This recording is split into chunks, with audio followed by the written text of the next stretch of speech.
जय हिंद। आप लोगों का स्वागत है आपके अपने YouTube चैनल बिलोटी टीचिंग सेंटर में। आज आप लोगों के इस सप्ताह का पहला केमिस्ट्री का क्लास है। उम्मीद है आप लोगों को बायोलॉजी का जो क्लास हुआ वो समझ में आया होगा। और चलिए हम लोग पहला चैप्टर पढ़ रहे हैं। आप लोगों को याद होगा हमारा पहला चैप्टर क्या है? रासायनिक अभिक्रिया एवं समीकरण। क्या है? रासायनिक अभिक्रिया एवं समीकरण। रासायनिक अभिक्रिया एवं समीकरण, ये हम लोगों का पहला चैप्टर है। That means chemical reaction and equation, ये हम लोगों का पहला चैप्टर है। इसका थ्योरी मैं आपको पहले भी पीछे क्लास में बता चुका हूं कि पूर्णतः मैंने इस चैप्टर का थ्योरी आप लोगों को पढ़ा दिया है। आप लोग पीछे का वीडियो जरूर देखिएगा, तब आप लोगों को ये क्वेश्चन समझ में आएंगे। अब आपके इस चैप्टर का जो मोस्ट इम्पोर्टेंट क्वेश्चन है उसके बारे में मैं पिछले सप्ताह से दोनों क्लासों में पढ़ाया था। कुछ मोस्ट इम्पोर्टेंट चैप्टर जो अभी 13 तारीख से परीक्षा होने वाली है मैट्रिक में, उनके लिए भी बहुत ही महत्वपूर्ण क्वेश्चन है और सभी लोग पढ़ेंगे। और जो अभी 10th में गए हैं उनके लिए तो बहुत ही ज़रूरी ही है। तो यानी दोनों में ऐसा मैं क्वेश्चन चूज करके ला रहा हूँ जो कि अभी आने वाला जो परीक्षा है 13 फरवरी से मैट्रिक की, उसमें भी आप लोगों को बहुत सहायता मिलेगा। और जो अभी अभी गए हैं उनकी तो शुरुआत हुई है, तो उनके भी मन में एकदम क्लियरिटी हो जाए, ताकि कोई भी पूछे तो आप लोग क्लियर शब्दों में इसका सीधे सीधे डिफिनीशन दे सकते हैं। देखिए हम लोगों का आज का क्वेश्चन है कि निम्नलिखित में किस प्रकार की अभिक्रिया है। निम्नलिखित में 4 हमारे पास दिए हुए हैं क्वेश्चन। ये कौन कौन सी अभिक्रिया है इसके बारे में हम लोग पढ़ेंगे, यानी कि कौन सी अभिक्रिया है और इसमें क्या होता है। मैं आप लोगों को थ्योरी पढ़ा दिया हूं, इसीलिए डिफिनीशन आप लोगों को सीधे सीधे बताऊंगा और उसके बाद बता दूंगा कि ये कौन सी अभिक्रिया है। ये आप लोगों का दीर्घ उत्तरीय प्रश्न आता है। इसमें पूछा जाता है कि निम्नलिखित में किस प्रकार की अभिक्रिया है। That means which type of reaction which of flowing, इसमें किस प्रकार के भोजन, शरीर पहला है हमारा शरीर में भोजन का पचना। शरीर में क्या है? भोजन का पचना। तो आप लोग जानते हैं कि हमारा भोजन जब हम करते हैं साथ साथ हमारी श्वसन की भी क्रिया होती है। तो जब आपको मैं बताया था कि वह अभिक्रिया जिसमें हाइड्रोजन का संयोग और ऑक्सीजन का निष्कासन होता है उसे हम ऑक्सीकरण कहते हैं, लेकिन वह क्रिया जिसमें हाइड्रोजन का निष्कासन और ऑक्सीजन का संयोग होता है उसे ऑक्सीकरण, दैट मीन्स ऑक्सीडेशन रिएक्शन कहा जाता है। तो शरीर में जब हम भोजन करते हैं, नाक द्वारा हम वायु को अपने शरीर में लेते हैं, तो हमारा ऑक्सीजन जाकर हमारे भोजन के साथ मिलता है, मिलकर वहाँ पर ज्वाला उत्पन्न होती है और तब हमारे शरीर को ऊर्जा मिलती है। यानी हमारे शरीर में भोजन का जो पाचन होता है ऑक्सीजन की उपस्थिति में होता है, यानी ऑक्सीजन से संयोग करके होता है। तो ये जो आपका अभिक्रिया हो जाएगा ऑक्सीकरण। क्या हो जाएगा? ऑक्सीकरण अभिक्रिया। That means oxidation reaction. English वाले इंग्लिश में लिख लेंगे oxidation. Digestion of food in body, वो हो जाएगा ऑक्सीडेशन रिएक्शन। क्या हो जाएगा? Oxidation reaction. ये आप लोगों का पहला जो क्वेश्चन था कि शरीर में भोजन का पचना कौन सी अभिक्रिया है? ऑक्सीडेशन है, ऑक्सीकरण है। कोई पूछेगा कि इसके बारे में बताओ, तो डायरेक्ट आप लोग बोलिए कि जब हम भोजन करते हैं साथ साथ श्वसन की क्रिया भी करते हैं तो ऑक्सीजन हमारे अंदर जाता है, भोजन के साथ अभिक्रिया करके उसको ऊर्जा में परिवर्तित करता है और हमारा भोजन पचता है, यानी ऑक्सीजन का संयोग होता है। इसीलिए भोजन का जो पचना है वो ऑक्सीकरण या ऑक्सीडेशन रिएक्शन है। दूसरा है देखिए Fe + CuSO4 + Cu + FeSO4, यानी जब फेरस कॉपर सल्फेट के साथ अभिक्रिया करता है तो कॉपर और फेरस सल्फेट बनाता है। क्या बनाता है? Ferrous sulphate. यानी आप लोगों को मैं पढ़ाया था विस्थापन अभिक्रिया, एकल विस्थापन, और उसके बाद पढ़ाया था उभय विस्थापन, single displacement and double displacement reaction. तो Fe जो है वो CuSO4 को क्या करता है? CuSO4 के साथ रिएक्शन जब करता है तो बनाता है Cu और FeSO4, यानी Fe जो है वो Cu से बलवान होता है, तगड़ा होता है। क्या होता है? तगड़ा होता है। इसीलिए उसको क्या करता है कि भगा देता है। यानी Fe is a more reactive to Cu। Fe जो है वो कॉपर से ज़्यादा अभिक्रियाशील होने के कारण कॉपर को क्या करता है, विस्थापित कर देता है और खुद उस विलयन के सल्फेट के साथ जुड़कर FeSO4 यानी फेरस सल्फेट बनाता है। तो ये कौन सी अभिक्रिया है, इसको बोलेंगे हम displacement reaction. Displacement reaction, Hindi वाले लिखेंगे विस्थापन अभिक्रिया। आप लोगों को यदि दिक्कत लगे तो आप लोग पीछे वीडियो में जाइए और वहां पर जो डिफिनीशन पढ़ाया गया था विस्थापन अभिक्रिया का, एकल विस्थापन अभिक्रिया, उसको देख लेंगे, क्लियरिटी हो जाएगी।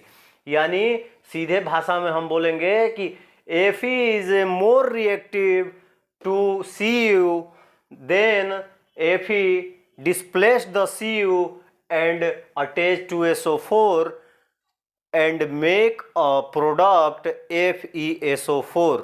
और हिंदी में जब लिखेंगे तो लिखेंगे कि फेरस जो होता है कॉपर से अधिक क्रियाशील होने के कारण कॉपर को विस्थापित कर देता है और फेरस सल्फेट का निर्माण करता है। यह विस्थापन अभिक्रिया है।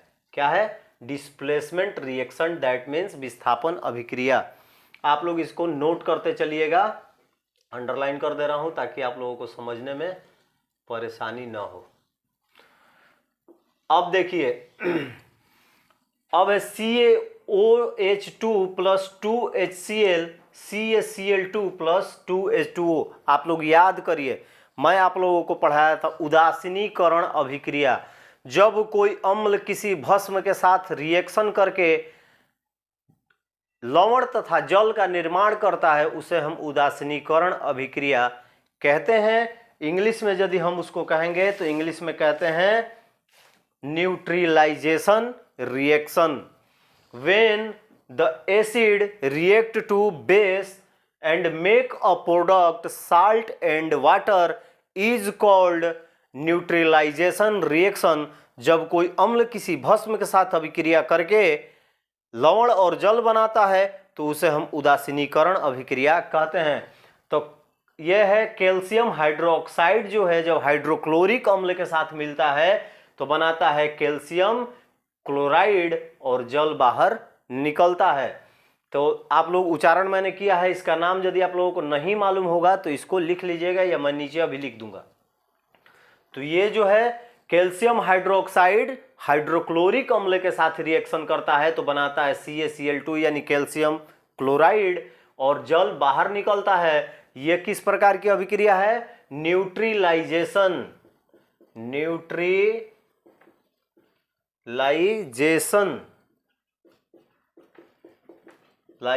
रिएक्शन। दैट मीन्स इसको हिंदी वाले लिखेंगे उदासीनीकरण अभिक्रिया।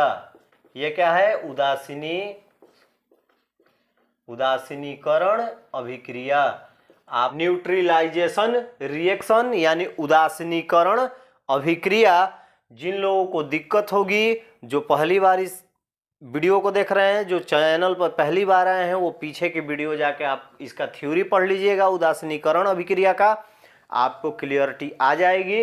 इसका नाम है कैल्शियम हाइड्रोक्साइड, ये है हाइड्रोक्लोरिक अम्ल HCl, ये है कैल्शियम क्लोराइड और ये है जल 2H2O। जब अम्ल किसी भस्म के साथ अभिक्रिया करके लवण और जल बनाता है उस अभिक्रिया को उदासीनीकरण अभिक्रिया कहते हैं। अब देखिए Cu plus H2 plus CuH2O, एक में देखिए क्या होता है, Cu से ऑक्सीजन बाहर निकल जाता है। यानी Cu से ऑक्सीजन बाहर निकलने का मतलब वैसी अभिक्रिया जिसमें ऑक्सीजन का निष्कासन होता है उसे हम अवकरण कहते हैं। क्या कहते हैं, अवकरण कहते हैं। दैट मीन्स रिडक्शन कहते हैं, reduction reaction. When remove the oxygen in a content is called as a reduction reaction. When the oxygen is added to product is called as a oxidation reaction. जब hydrogen का संयोग oxygen का निष्कासन होता है, hydrogen जुड़ेगा, oxygen जब बाहर निकलेगा तो अवकरण, और जब हाइड्रोजन का निष्कासन होगा और ऑक्सीजन का संयोग होगा तो क्या होगा, वो होता है ऑक्सीकरण। तो देखिए इसमें ऑक्सीजन का निष्कासन हो रहा है और इस ऑक्सीजन में क्या हो रहा है, हाइड्रोजन का जुड़ाव हो रहा है। यानी ऊपर जो हो रहा है, यहां देखिए मैं आपको समझा देता हूं, CuO यानी कॉपर ऑक्साइड, इसको क्या बोलते हैं, कॉपर ऑक्साइड, हाइड्रोजन के साथ रिएक्शन जब करता है तो Cu+H2O बनाता है। इसमें देखिए ये क्या होता है, ऑक्सीजन का जुड़ाव इसमें हुआ है। आप लोगों को यहाँ पे लिख के समझा देता हूँ, Cu+H2+Cu+H2O, इसमें से क्या हुआ, इसमें से देखिए कि ऑक्सीजन फरार हो गया, यानी उसका निष्कासन हो गया, और ये हाइड्रोजन जो है ऑक्सीजन में जाके जुड़ गया। ऊपर हुआ अवकरण और नीचे हुआ ऑक्सीकरण, ऊपर अवकरण नीचे ऑक्सीकरण, दैट्स मीन ऑक्सीडेशन, ये हो गया रिडक्शन। क्या हो गया, एक का ऑक्सीकरण हुआ, एक का अवकरण हुआ। और जब मैं आपको बताया था कि जब in reaction oxidation and reduction is equally work in one reaction is called a redox reaction. जब अवकरण और ऑक्सीकरण की अभिक्रिया एक साथ होती है तो उसे हम रेडॉक्स अभिक्रिया कहते हैं। तो ये किसका उदाहरण है, ये किस प्रकार की अभिक्रिया है, रेडॉक्स रिएक्शन, यानी रेडॉक्स अभिक्रिया, क्योंकि इसमें अवकरण और ऑक्सीकरण दोनों एक साथ होते हैं, ऑक्सीकरण और अवकरण दोनों एक साथ होते हैं। तो आपका दीर्घ उत्तर ये 5 नंबर का क्वेश्चन था कि निम्नलिखित में से किस प्रकार की अभिक्रिया, तो आपके सामने 4 अभिक्रियाएं थी, चारों का मैंने क्लियरिटी से डिस्क्रिप्शन के साथ समझा दिया। आप लोग को उम्मीद है समझ में आया होगा, इसको नोट कर लीजिएगा, जिसको भी आप लोग कहीं एक जगह रफ में लिख लीजिएगा ताकि समझ में आ जाए।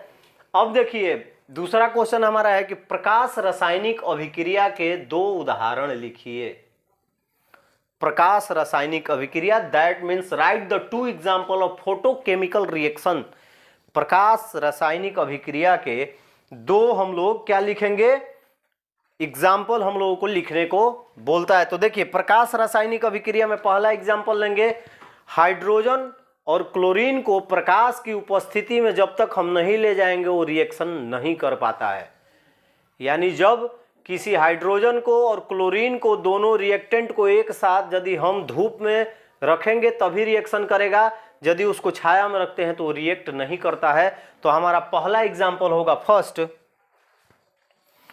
फर्स्ट हमारा एग्जाम्पल होगा H2+Cl रिएक्ट करके बनाते हैं 2HCl, यानी हाइड्रोजन क्लोराइड, जिसको हाइड्रोक्लोरिक अम्ल भी कहा जाता है।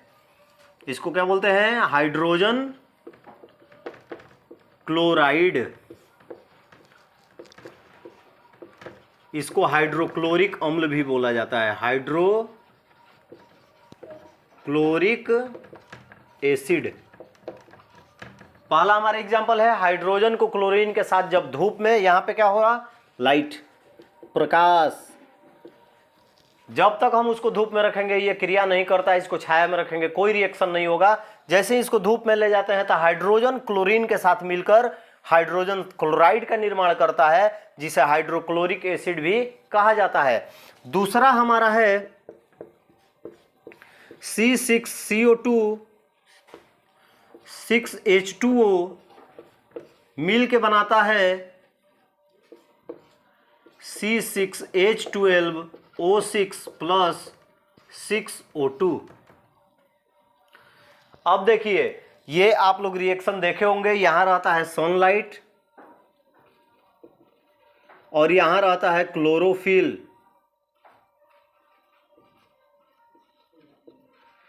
ये जो रिएक्शन है, ये रिएक्शन काहे का है, प्रकाश संश्लेषण क्रिया की है।